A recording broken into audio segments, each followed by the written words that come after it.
출애굽기 20장 18절로 21절 말씀까지 한 목소리로 같이 읽습니다. 뭇 백성이 우레와 번개와 나팔 소리와 산의 연기를 본지라.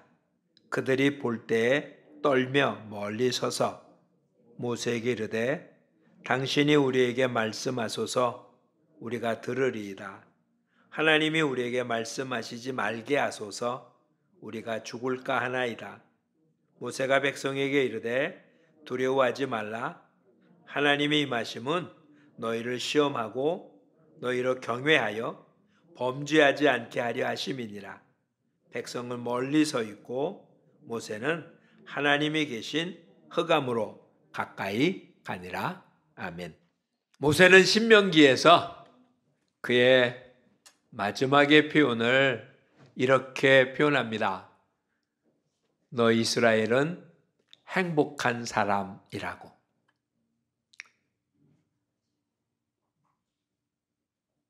하나님이 본 이스라엘 백성들은 행복한 사람들입니다. 또한 모세가 본 이스라엘 사람도 역시 행복한 사람들입니다. 이스라엘이 그렇게 느꼈는지는 모르지만 그것은 분명한 것입니다. 물론 아직 그들은 광야 생활 중입니다. 약속한 하나님의 땅에 발을 들여놓지는 못했죠. 그리고 그렇게 부유하고 풍성한 모습도 아닙니다. 근데 뭐가 행복한 사람일까? 이스라엘처럼 하나님의 구원을 받은 백성이 없기 때문에 이스라엘은 행복한 사람입니다. 다시 얘기하면 하나님과 가까운 사람이기 때문에 행복한 사람인 거죠. 그런 논리로 살펴보면 기독자인 우리들은 행복한 사람입니다. 그렇죠? 어찌 보면 세상 사람들보다 물질적인 압박을 더 많이 받고 있는지도 모르겠고 또한 건강도 가정의 환경도 어느 것 하나 세상 사람들과 비교했을 때 나은 것이 하나 없는지도 모르겠습니다. 그럼에도 우리가 행복한 사람이라고 표현할 수 있는 건 그런 외적인 요소가 아니라 우리는 하나님이 함께 한다는 것 때문에 그런 거죠. 그런 의미에서 우리 모두는 행복한 사람입니다. 다시 표현하겠습니다. 뭐가 행복한 사람이라고요? 하나님과 가까운 사람이요. 하나님은 두 가지 전혀 다른 성품이 동시에 존재하시는 분입니다. 즉 사랑이라고 하는 성품이 있는가 하면 또한 공의라는 성품이 있습니다. 죄인인데도 용서하는 사랑이 있는가 하면 죄는 절대로 용납하지 않은 그런 엄격함이 함께 있는, 그러니 참 곤란스럽죠. 사랑의 하나님 앞에는 가까이 가는 게 아무런 문제도 없는데 공의의 하나님 앞에는 가까이 가는 게 두려울 수밖에 없는 것, 이것이 어찌 보면 인생이겠죠. 그래서 구약에 나타난 대부분의 사람들, 유대인들을 포함한다 할지라도 하나님 만나는 걸 두려워했습니다. 하나님의 어떤 임재를 느낄 때 죽는다고 생각을 했습니다. 기드온 하나님을 만났는데 죽지 않았기 때문에 그곳의 이름을 여호와 샬롬이라고 이름을 붙인 거죠. 야곱이 브니엘이라고 이름을 붙인 것도 하나님을 대면해 보았는데 죽지 않았기 때문에 이것이 그것이다 라고 표현을 한 거예요.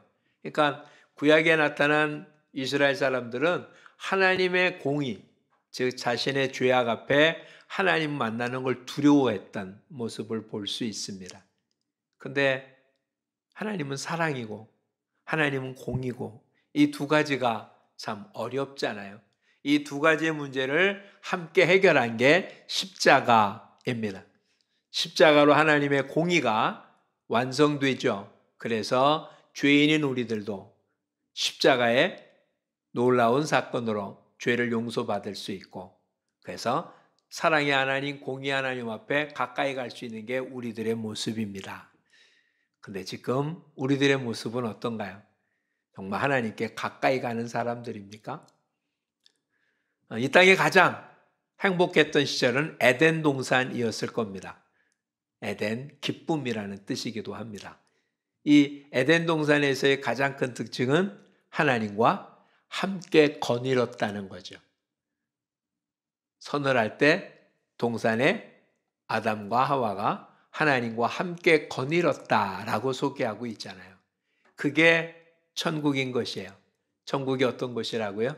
하나님과 함께 있는 거예요. 우리 모두에게 주님이 뭐라고 말씀하셨습니까? 우리를 떠나지 않는다고요. 우리와 함께 하신다고요. 임마누엘이라고요. 그래서 우리는 행복한 사람이고 우리는 어쩌면 그러니까 지금 겉과는 달리 우리 자체는 에덴에 머물고 있는 사람들이어야 됩니다. 신분상. 즉 우리의 신분은 에덴에서 하나님과 함께 머무를 수 있는 사람들, 하나님과 함께 거닐 수 있는 사람들입니다. 네, 문제는 우리가 하나님과 함께 거닐고 있냐는 거죠. 오늘 우리가 읽은 본문 한번 보십시오. 하나님 임재할 때 모습이 어땠는지. 18절 우레와 번개와 나팔 소리와 산의 연기를 본지라. 하나님이 임재할 때 시내산 위에 이렇게 우레와 번개 그리고 연기로 가득 찼고 나팔 소리가 크고 나팔 소리라고 하는 게 엄청난 소리이기 때문에 아마 나팔 소리라고 표현했을 겁니다. 정말 그 모습에 두렵고 떨지 않을 사람이 누가 있겠습니까? 그런데 지금 시내산에 올 때까지의 모습을 한번 보죠. 이스라엘이 애굽에 있는 동안 10가지 재앙에 의해서 이스라엘 애굽에서 건져낼 때 하나님 엄청난 모습들을 보여주셨습니다. 또 홍해를 건널 때 어떻습니까?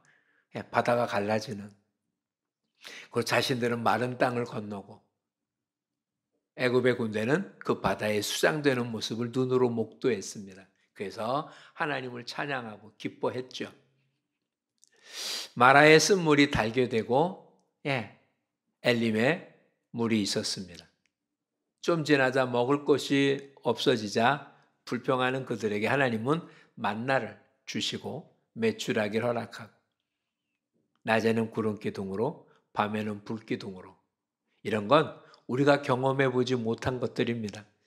근데 이스라엘 백성들은 이걸 말로 들은 것도 아니고 상징도 아니고 비유도 아니고 실제로 그들의 삶 속에 하나님이 그들에게 베풀어 준 은혜를 몸으로 체험하며 오늘 아침도 그렇게 허락된 만나로 식사를 하는 그래서 하나님을 찬양하고 기쁜 그런 사람들입니다.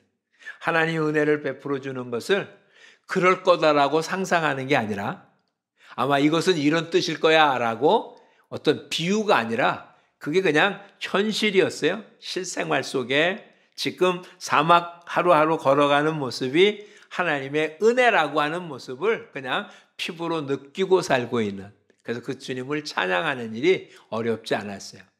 물론 힘들 때 원망하는 것도 있었지만 또 이렇게 원망해도 하나님은 아직까지는 그냥 문제를 제기하면 문제를 해결해 주고 했었음 우리는 잘 압니다. 그리고 시내산에 도착을 했고 지금 시내산으로 하나님이 이스라엘 백성들을 오라고 합니다. 그 하나님이 임재하세요. 언제 하나님 찬양했다고요? 바다를 갈라줄 때. 그래서 마른 땅을 건너올 때. 자기들을 쫓아왔던 애굽의 군대가 수장될 때 그들은 정말 찬양했습니다. 그렇죠? 근데 지금 하나님이 임재하신다고 그럼 이것도 그냥 벼랑간이 아니에요. 19장을 볼까요?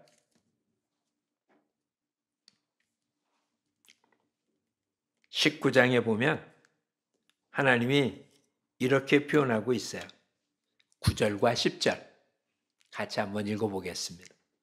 여호와께서 모세에게 이르시되 내가 빽빽한 구름 가운데서 내게 임함은 내가 너와 말하는 것을 백성들이 듣게 하며 또한 너를 영원히 믿게 하려 함이니라. 모세가 백성의 말을 여호와께 아뢰었으므로 여호와께서 모세에게 이르시되 너는 백성에게로 가서 오늘과 내일 그들을 성결하게 하며 그들에게 옷을 빨게 하고 11절 준비하게 하여 셋째 날을 기다리게 하라. 이는 셋째 날에 나 여호와가 온 백성의 모여서 시내산에 강림할 것임이라. 16절 셋째 날 아침에 우레와 번개와 빽빽한 구름이 산 위에 있고 나팔 소리가 매우 크게 들리니 진중의 모든 백성이 다 떨더라. 그러니까 19장 16절과 지금 20장 18절이 연결돼야 돼요. 그렇죠? 하나님이 임재하기 전에 산 위에 구름 가운데 임재할 건데 언제 임재한다고요? 3일째 되는 날, 셋째 날 임재할 거예요. 그때까지 뭘 준비하라고요? 성결케 하고 옷을 빨라고 그럽니다. 그리고 셋째 날, 그들이 분명 뭐 했을까요? 성결이라는 것은 뭐 명확한 표현일 수 없으니까 하여튼 주님이 하라는 대로 했고 옷도 빨고 그리고는 셋째 날 됐더니 정말 하나님 어떻게 했습니까? 임재하셨어요. 하나님 임재한 걸 어떻게 알 수 있습니까? 지금 우레와 번개, 나팔소리, 그리고 뭐 산에 연기로 가득 찬 이것이 하나님의 임재를 보여주는 상징적인 요소예요. 하나님은 뭐 우리 얼굴로 볼 수 있는 게 아니니까. 그런데 하나님 그렇게 임재하면서 나 임재함을 기다리라 라고 했잖아요. 근데 지금 백성들은 어떻게 했다고요? 하나님 임재했더니 기쁘고 즐겁고 감사하고 찬양하며 하나님 앞에 나아간 게 아니라 어떻게 했다고요? 떨며 두려워해서 멈춰서고요. 그리고 모세한테 이렇게 요청하죠. 당신이 가서 하나님 말씀 듣고 우리한테 전해 주십시오. 우리는 죽을까 걱정돼서 못 가겠다. 이런 얘기잖아요. 그렇죠? 언제는 주님을 찬양했는데 하나님이 기적을 베풀고 이적을 행해서 뭔가 해줄 때는 하나님을 찬양하고 기뻐하고 그렇죠? 근데 이제 하나님이 임재하는데 가까이 가는 게 아니라 두려워해요. 정말 근데 임재의 모습이 두려울만 하죠? 안 그래요? 이런 현상이 오늘 우리 앞에 있다면 우리는 두려워하지 않겠어요? 많은 하늘에 벼락치고 그냥 벼랑간 어두워지고 번개치고 흔들리고 그런다면 누가 두려워하지 않겠습니까? 근데 문제는 그게 그런 자연현상이 아니라 뭐라는 거예요? 하나님의 임재현상이라는 거잖아요. 그래서 왜 하나님이 이렇게 이런 방법으로 하나님이 임재하셨을까? 그리고 이 임재를 위해 준비하는 것이 뭐였다고요? 옷을 빨라는 거였어요. 근데 이스라엘 백성 옷은 빨았었겠죠? 그 말을 지키지 않았을까요? 분명 옷을 빨았을 거예요. 근데 오늘 20장에 의하면 이런 하나님의 임재 앞에 하나님 앞에 나가지 못한 이유는 뭘까? 옷은 빨았지만 마음은 빨지 않았다는 것을 보여주는 거예요. 요한복음 1장에는 뭐라고 되어 있습니까? 빛이 세상에 왔는데 세상은 어둠인데 어둠이 빛을 싫어해서 그를 몰아냈다고요. 어둠은 뭘 좋아하지 않는다고요? 빛을 좋아하지 않아요. 즉 하나님께 가까이 가면 뭐가 보인다고요? 나의 더러움이 보이는 거죠. 그게 두려운 거예요. 아담이 범죄한 뒤에 한 일이 무엇입니까? 무화과 잎으로 몸을 가리고 숲에 숨었습니다. 그렇죠? 숨어진다고 숨어진 건 아닌데 가린다고 가려질 수 있는 건 아닌데 범죄한 인간이 할 수 있는 일은 감추고 숨는 것밖에 할 수 있는 게 없었어요. 다시 얘기하면 하나님과의 거리가 어떻게 됐습니까? 멀어진 거예요. 그게 죄인 거예요. 범죄하기 이전에 에덴은 어떻다고요? 하나님과 뭐 했다고요? 함께 거닐었어요. 범죄한 뒤에는 함께 거닌 게 아니라 어떻게 했다고요? 숨었어요. 그리고 하나님 어떻게 합니까? 에덴에서 쫓아내죠. 하나님과 함께하지 못하게 한 거예요. 근데 지금 애굽에서 이스라엘 백성들을 건져낸 뒤에 하나님 어떻게 하려고 합니까? 그들과 어떻게 하려고요? 동행하려고요. 거닐려고요. 그러기 위해서 이들에게 요구한 게 무엇인가? 아니요. 일단 아무것도 없어요. 이들과 거닐기 위해서 하나님이 하신 일이 애굽에 있는 이스라엘 백성들을 건져내신 거예요. 그리고는 건져낸 이들에게 주님 하나님께 가까이 나오라고 이야기하고 있어요. 하나님 요구한 건 그거예요. 가까이 나오기 위해서 할 수 있는 건 뭐라고요? 옷을 빨라는 거예요. 옷을 빤다는 얘기는 죄를 회개한다는 거예요. 옷은 삶의 방식을 의미하는 거예요. 그래서 새 사람 된 우리 보고 뭐라고 합니까?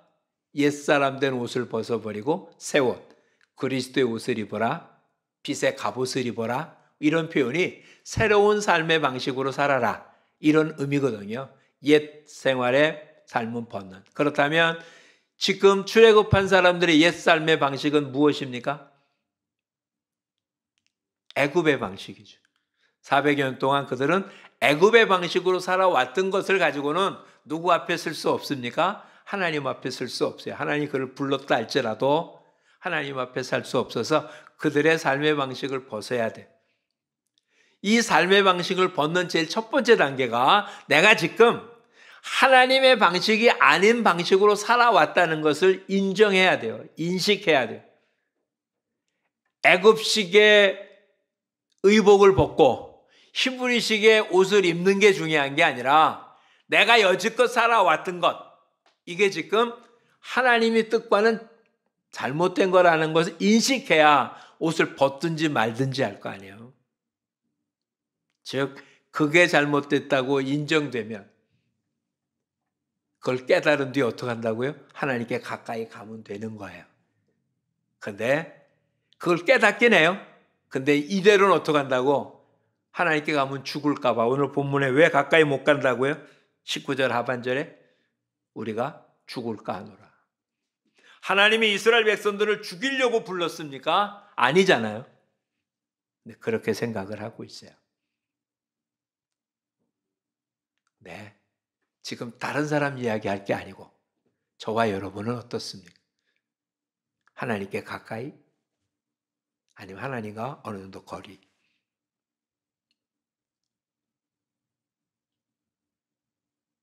오늘 본문에 이렇게 기록하고 있습니다. 20절. 두려워 말라. 모세를 통해 전해준 말입니다.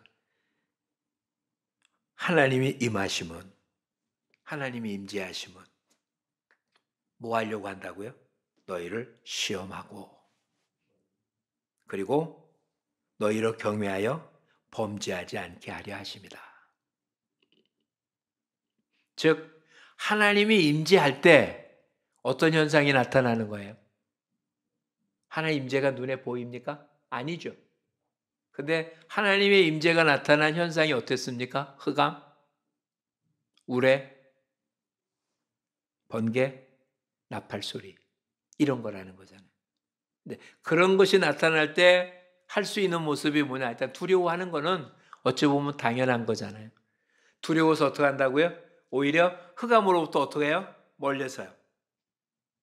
21절. 백성들은 어떻게 했다? 멀리 서 있고, 멀리 서 있고. 모세는 어떻게 했다고요? 하나님께 나갔다고 기록되어 있습니까? 아니요. 흑암으로 가까이 갔다. 흑암이 지금 무엇을 상징하고 있습니까? 하나님이 임재한 것을 상징하고 있어요. 그렇다면 하나님이 임재할 때 우리한테는 어떤 현상이 나타날까요? 그렇게 임재해서 하나님 우리한테 뭘 시험할까요? 두려워서 하나님తో 거리를 멀리 뜨나? 아니면 오히려 그럼에도 불구하고 하나님을 경외해서 하나님께 가까이 가냐? 이걸 시험한다는 거잖아요. 그렇게 해서 경외하여 범죄치 않게 하려 한다라는 이야기는 다시 이야기하면 두려워서 하나님 앞에 가까이 안 가면 뭐 하는 거고? 범죄하는 거고. 경외하여 하나님께 가까이 가면 범죄하지 않는 거고. 이렇게 되는 거죠. 그렇다면 이때 이스라엘 백성들 앞에는 산 위에 하나님이 우레와 번개 그리고 나팔 소리와 흑암, 연기 이런 거였거든요. 저와 여러분에게 하나님이 임재할 때는 어떤 걸까요? 인생의 흑암, 인생의 우레, 인생의 번개, 인생의 나팔 소리, 즉 두려울 수밖에 없는 상황이 내 앞에 펼쳐질 때, 아무런 이상도 없었는데 벼랑간 끔찍한 질병이라고 표현되든지, 경제적인 곤란을 느낄 수밖에 없는 상황이 되든지, 가족 간의 놀라운 어떤 견해 차이나 많은 모습 때문에 가정이 깨어지든 등등의 모습이 되든, 그와 같은 것이 다시 살펴보죠. 그때가 어느 때라고요? 하나님의 임재하심. 하나님의 임재하심이 바다가 갈라지고 만나가 내리고 이렇게 평안한 것만 하나님의 임재하심이 아니고, 이럴 땐 어떡합니까? 하나님 다 찬양하는 건 분명하잖아요. 그럴 때 감사하지 않을 사람이 어디 있겠어요?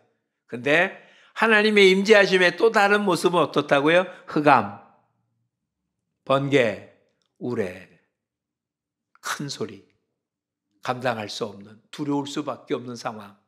이게 하나님의 임재고, 그런 임재는 하나님 왜 하셨다고요? 그런 임재 때문에 두려워하지 말고, 그런 임재는 너희를 시험하는 거라고요. 뭘 시험하냐고요? 두려워서 하나님부터 멀어지느냐? 하나님을 경외해서 하나님 앞에 가까이 가느냐를 시험한다는 거잖아요. 여지껏 어떻게 살았나 보자는 거죠. 이렇게 한번 살펴보죠. 우리의 삶 속에는 어떤 이유가 됐든 분노가 일어날 때가 분명히 존재합니다. 가족 관계에서, 가족 안에서, 친구, 이웃들, 아니면 자기 자신 때문에도 분노가, 아니면 반대로 고통스럽고 아프고 슬프고 괴롭고 할 수도 있습니다. 엄청난 모습이 나타나죠. 인생 자체, 내 영혼 자체, 내 마음 자체에 흑암이 낀 거잖아요. 그때 한 주간 내내 그런데도 불구하고 주일날 예배드리러 나오기가 쉽던가요? 비록 그러한 모습이 있어도 새벽을 깨워 기도하러 나올까요? 그와 같은 상황, 어떤 해결될 기미가 보이는 게 아니라 점점 흑암이 짙어져 가고 있는데도 믿음의 모임에 나가서 찬양하고 기도하고 혹은 맡겨진 일을 감당할 수 있을까요? 그게 시험한다는 거잖아요. 잘 생각해 보면 그러지 않아요? 그렇게 분노해 있을 때 기도가 되던가요? 그렇게 슬플 때 감사가 되던가요? 그렇게 억울할 때 기뻐할 수 있을까요? 기뻐하고 감사하고 기도하는 게 어쩌면 예배 형태고 하나님을 찾는 모습 아니겠어요? 그게 예수 그리스도 안에 하나님의 뜻이니까. 우리는 하나님의 임재가 나타나면 그렇게 바다가 갈라지는, 여리고성이 무너지는 이렇게 엄청난 일들을 통하여 나한테 도움이 되는 것만 생각했지만, 이럴 때 하나님 앞에 나오지 않을 사람이 어디 있겠어요? 다 기뻐하고 즐거워하고 감사하며 찬양하겠죠. 근데 우리 인생이 항상 그렇습니까? 그러지 않을 때가 더 많은 거 아니에요? 기쁠 때보다 슬플 때가, 억울할 때가, 괴로울 때가, 화날 때가.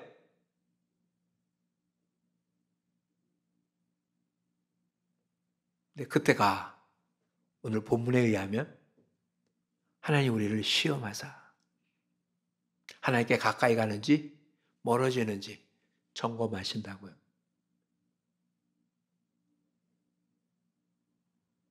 자, 다시 한번 살펴보시기 바랍니다. 태양계에 있는 화성, 수성, 지구를 포함하고 예? 목성, 금성.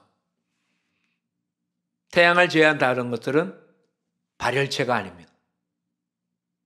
여기는 열 자체가 없죠. 지구 자체도 열이 존재하지 않습니다. 이 자체 열은 어디서 나온 겁니까? 태양열을 받은 거죠. 지구는 공기가 있기 때문에 수분과 공기가 있어서 그 열을 받아서 보관할 수 있기 때문에 극지방을 제외하고는 아주 추운 경우는 존재하지 않죠. 근데 달 같은 경우는 공기가 없으니까 햇빛을 보고 있는 동안은 뜨겁고 햇빛을 보지 않는 반대쪽은 영하 100m로 내려가는 그런 모습이 생기는 겁니다. 자, 똑같은 땅덩어리인데 덥고 안 덥고는 무엇으로 관계된다고요? 태양하고 가깝냐? 뭐냐? 태양을 향하여 보냐? 보지 않느냐의 차이죠. 똑같이 태양을 보고 있는 상황인데도 금성은 지구보다 훨씬 춥습니다. 왜냐하면 태양으로 너무 멀기 때문이죠. 태양 햇빛을 보고 있는데도 제가 알고 있는 기억, 지식 상황에서는 영하로 알고 있습니다. 영상이 되지 않는. 제가 이 말씀을 드린 이유 아시겠어요? 우리 인생 가운데 영화가 되는 이유는 뭘까요? 우리한테 열정이 없어서? 믿음이 없어서? 우리한테 뭐가 없어서? 아니요. 우리한테 뭐가 있는 게 아니에요. 즉, 내 스스로 어떤 열을 낼 수 있는 존재가 아니라 우리는 뭐라고요? 하나님께 가까이 가야만 하나님의 빛을 받아서 열을 얻을 수 있는 존재인 거예요. 하나님께 가까이 가면서 등 돌아 있다면 우리는 절대로 앞에서는 더운 것을 느낄 수 없는 존재들이라고요. 그런데 우리는 오히려 언제 하나님으로부터 등 돌립니까? 언제 하나님과 거리를 둡니까? 어찌 보면 진짜 하나님의 빛이 필요할 때, 진짜 하나님의 열이 필요할 때, 진짜 하나님의 은혜가 필요할 때 우리는 하나님께 가까이 가는 게 아니라 어떻게 한다고요? 그 빛 보는 게 힘들어서 뒤로 물러선다. 죽을까 두려워. 그리고는 누군가를 세우는 거죠. 대신해 주십시오. 이젠 정말 오히려 주님께 더 가까이라는 표현을 기억할 수 있기를 바랍니다. 두렵지 않은 게 아니에요. 두려운 거예요. 근데 하나님께 가까이 나가는 건 하나님이 두렵지가 않아서가 아니에요. 하나님이 우스워서가 아니에요. 두려운 존재잖아요. 근데 경외하기 때문에, 하나님을 신뢰하기 때문에. 이 이야기를 성경은 이렇게 표현하고 있는 거예요. 유일하게 자기가 믿는 신을 아버지라고 부를 수 있는, 그렇죠? 하나님이 신이 아닌 아버지라고 부를 수 있는, 그것도 우리가 생각해서 부른 게 아니라 하나님이 그렇게 표현했어요. 나는 너의 아버지가 되고 너희는 내 자녀가 되고. 아버지이기 때문에 어떻게 한다고요? 그 품에 안기는 거예요. 어린아이 같지 아니하면. 한번 생각해 보세요. 갓난아이일수록 엄마가 야단치면 야단칠수록 어떻게 한다고요? 엄마도 도망가는 게 아니고요. 엄마 품에 안기는 거잖아요. 엄마가 화내고 그러는데 아이가 두렵지 않겠습니까? 근데 아이는 도망가는 게 아니라 엄마 품으로 달려들죠. 근데 그 애가 좀 더 크면 어떡합니까? 좀 더 크면 안 그러죠? 그렇죠? 점점 도망가요. 즉 도망간다는 얘기는 그만큼 간격이 생겼다는 거예요. 저와 여러분, 하나님과의 거리가 어떻습니까? 문제가 생기면 오히려 하나님께 가까이 갑니까? 아니면 하나님께 야단 맞을까 봐 좀 더 거리를 둡니까? 어찌 보면 우리는 그동안 거리를 두고 사는 거예요. 직접 말씀을 듣고 뭐하기는 뭐하고 누군가를 통해서, 즉 설교자를 통해서 설교해 주는 말을 듣는 거예요.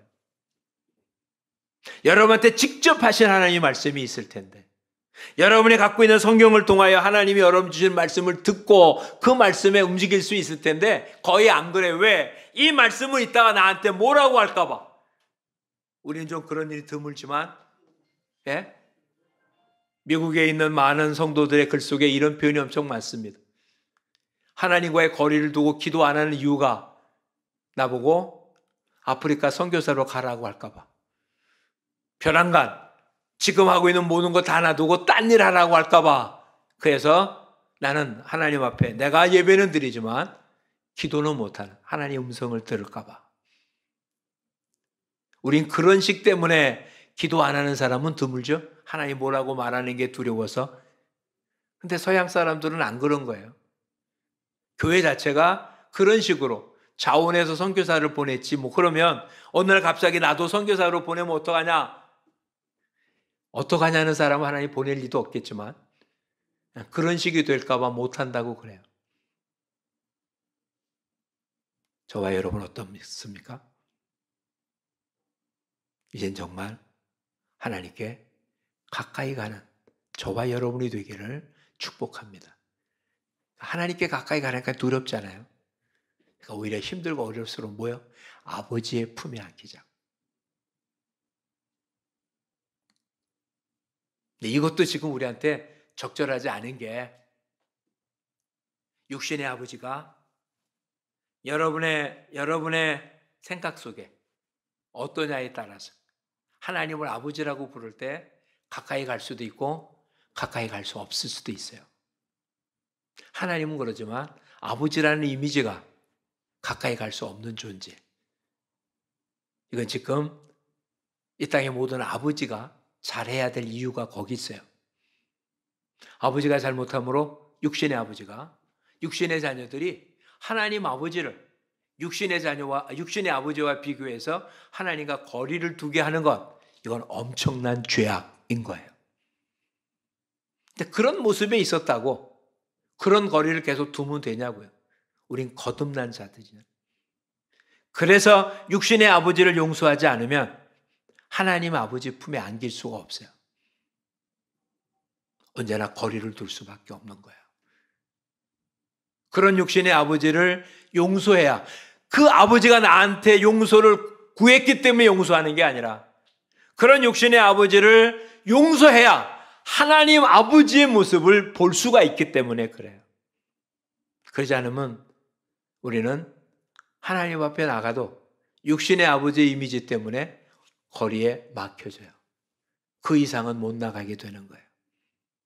우리 모두 다시 한번 살펴보기 바랍니다. 하나님께로 가까이. 지금의 문제는 뭐 때문에 문제다? 하나님과 거리가 있어서 문제가 생긴 거예요. 이렇게 살피시면 되죠.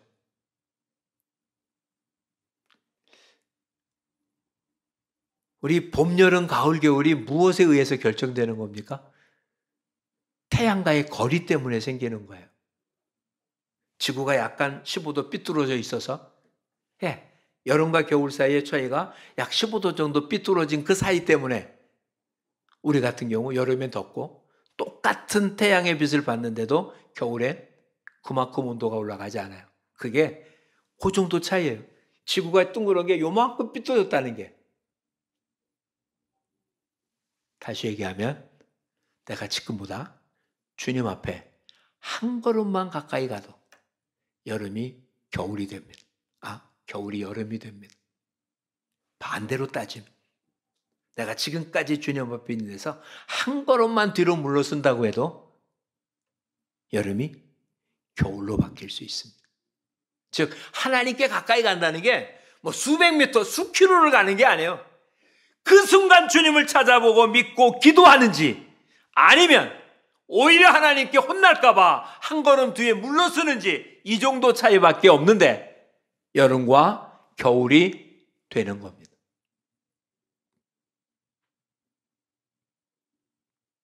다시 표현해 볼까요? 하나님과 우리 사이의 거리는 일정합니다. 단 지구가 고맙고 삐뚤어져 있는 것뿐이거든요. 그러니 우리의 삶 속에는 어떤 경우도 가까울 수도 있고 멀 수도 있는 모습이에요. 근데 멀어질 때 어떻게 한다고요? 어쩔 수 없는 게 아니라 멀어질수록 우리가 더 가까이 가면 되는 거잖아요. 그래서 쉬지 말고 기도하래요. 이제는 이런 이유 때문에 기도하지 못하고 말씀 보지 못하고 예배 드리지 못하고 모임 못하고 겨울을 되겠다는 거잖아요. 아예 냉동실에 들어가겠다는 거잖아요. 이제 반대로 이런 이유 때문에 나는 주님 앞에 한 걸음 더 나아갈 수밖에 없다고.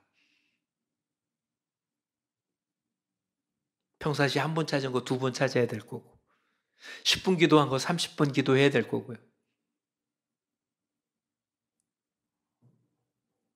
이젠 주님을 경외해서 주님께 더 가까이 가는 우리 모두가 되기를 축복합니다. 오늘 본문만으로 따진다면 뭐가 죄입니까? 멈춰서서 뒤로 물러서는 게 죄.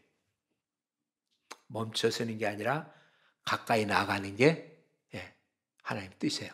하나님 임재한 이유는 우리 보고 물러서라고 임재한 게 아니라 뭐 하라고요?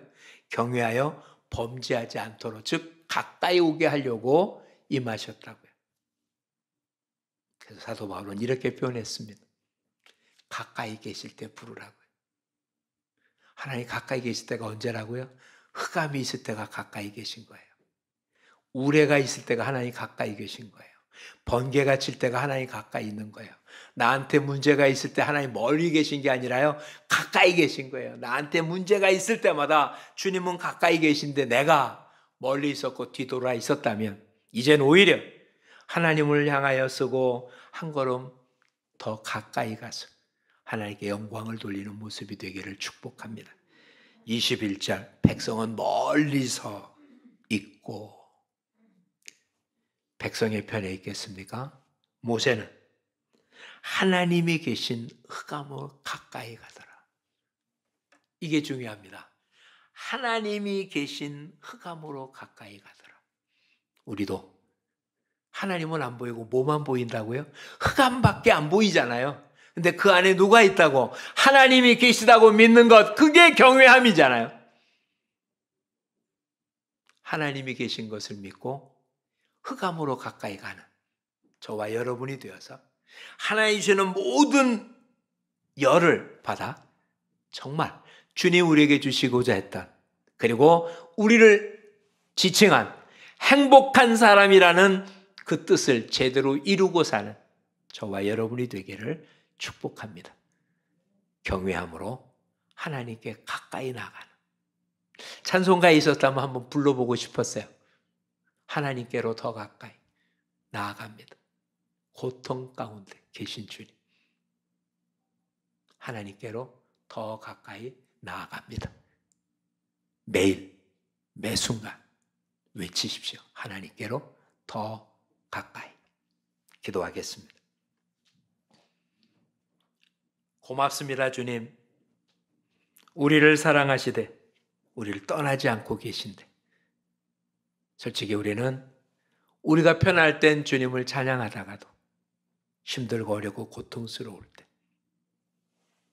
우레와 천둥 번개와 흑암과 나팔 소리와 이런 무시무시함 속에서는 오히려 뒤로 물러서는 저희들인데, 오히려 그때가 흑암 가운데 계신 하나님이 우리를 찾고 부르짖고 우리에게 가까이 오라는 하나님의 뜻임을 몰랐었음을 용서하시고, 이제는 심판주 되신 하나님 앞이 아니라 우리를 사랑하시는 아버지 앞에 우리의 잘못된 모든 걸 가지고 주님 앞에 나아가 내려놓는, 주님께 더 가까이 간, 고통 가운데 오히려 주님을 찾는, 흑암 가운데 계시는 주님을 향하여 한 걸음 주님 앞에 나서서 아버지, 얼어붙은 우리의 마음이 녹게 하시고 얼어붙은 인간관계가 녹아지게 하시고 얼어붙은 경제 문제가 주님의 은혜의 빛 가운데 녹아지는 놀라운 역사를 만끽하는 우리 모두가 되어서 모세를 통해서 들려준 행복한 사람이라는 것이 무엇인지를 깨닫고 전해주는 우리 모두가 되게 하옵소서. 예수님 이름으로 기도합니다. 아멘.